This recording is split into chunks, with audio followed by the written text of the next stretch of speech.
ஐயப்பன் சுவாமி கம்பங்கூழ் அருந்தி ஒரு வம்சத்துக்கே அடிமையான கதை தெரியுமா? மகிஷி என்னும் அரக்கியை வதம் செய்வதற்காக சிவன் மற்றும் விஷ்ணுவின் கலவையாக அவதரித்தவர்தான் சுவாமி ஐயப்பன்.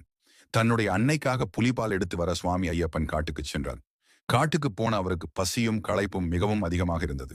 அப்போது அந்த காட்டிற்குள் ஒரு குடிசையை காண்கிறார். அந்த வீட்டில் உள்ள தம்பதியினர் அந்த வழியாக போகும் வழிப்போக்கர்களுக்கு தினமும் உணவளித்து மகிழ்வது வழக்கம். அவர்கள் ஐயப்பனையும் வரவேற்று உணவளிக்க முடிவு செய்கின்றனர். அன்று அவர்கள் வீட்டில் கம்பு தானியம் தான் இருக்கிறது. அதை வைத்து கம்பங்கூழ் செய்து ஐயப்பனுக்கு தருகிறார்கள். அவர்களின் அன்பிலும் தொண்டிலும் மிகவும் மகிழ்ந்த ஐயப்பன் தான் யார் என்பதை அவர்களுக்கு உணர்த்தி வேண்டும் வரத்தை கேட்கச் சொல்கிறார். பகவானே தங்கள் வீட்டிற்கு வந்து உணவருந்திய பிறகு வேறென்ன வேண்டும்? எப்போதும் பக்தி நிலையில் இருந்து மாறாமல் இருக்க அருள் புரியும்படி அவர்கள் வேண்டினர்.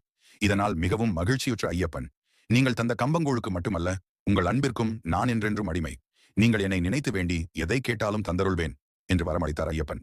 அன்று முதல் அந்த தம்பதியினரின் வம்சம் கம்பங்குடி என்ற அடைமொழியுடன்